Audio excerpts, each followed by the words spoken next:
Hi, today is number 26 and I want to talk about understanding your biology. And it kind of sounds abstract. What I mean by that is really understanding who you function and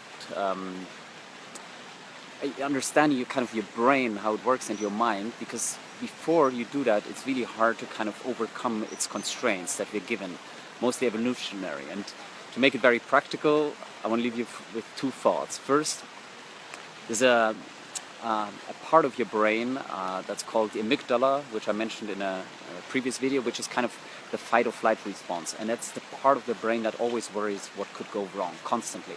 And while that was very important for us evolutionary to survive, now it's kind of a constraint in life. It makes you constantly worry, it makes you constantly, what could go wrong. And instead of us seeing like kind of balance both opportunity and constraints or challenges, we always see the challenges much more, and that makes us basically lose out on a lot of opportunities because we don't want to take risk.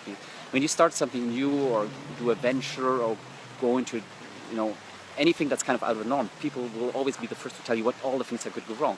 Funnily, no one tells you all the things that could go well, and maybe the upside is significantly higher and the probability of upside is much higher. So and you might not do it because you're worried, but you need to kind of understand that your brain doesn't give you a balanced view, and that you kind of rational, you need to balance it out. So that's one part.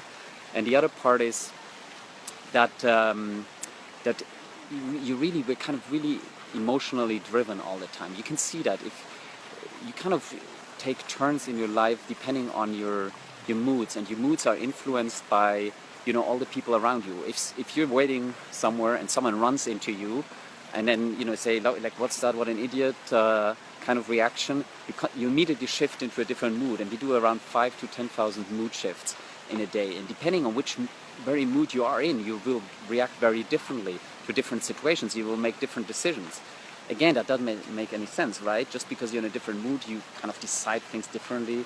You might get into a fight in a relationship just because you were in a bad mood when you got home. So once you start kind of observing yourself more and become kind of conscious about what you do and when what happens, you can kind of then also switch it off. So someone runs into you and he's unfriendly or she's unfriendly, and then you say, okay, let's move on, and you don't even kind of get into it. And once you do that, you kind of can control your moods much better and into a more, and be positive much more of the time, and also that will impact the way you make decisions more positively. So these are the thoughts for today. Have a great evening.